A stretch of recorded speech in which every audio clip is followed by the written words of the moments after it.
Yanko epoye mantemo na Brim Central Kropono emo wachese Akyem Oda poten ball bia esum ho ne se de esum ho no mwache no se no anim ya mpanifo ampekwa bia mfa so a enye nwanwa se Cholera yare no ebi betumi eye neti ewo mpotem ho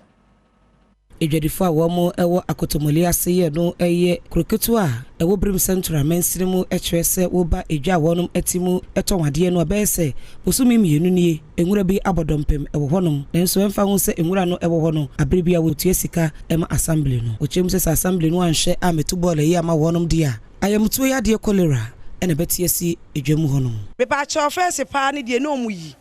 ba se si ade enum the reason why nti a omu yiye ti ama esi yan wa de kura ye bre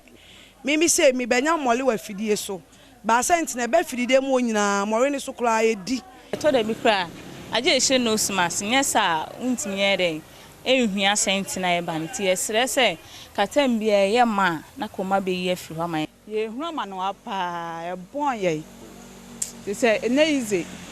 tama menimi kukwa ya fadwen se ye yiru eso kwa ye rent because of ball and ntinu nti obi obeto de course ball e de mo bre apa mi se enwachi ena kronti hino wa Akyem Kotoku traditional area obrempo jemfisa foro kira otosumienu enso editu dwase enwura ebodompe mo honom dia na kamia isa assembly no wonum enye wadwuma ye sanse ede pampan bo na kura ene bekrumu na se wo twam sesi ana uduru ho a kan pampan ne enkan wo ho ene nsu etene kire se sesi ade odan no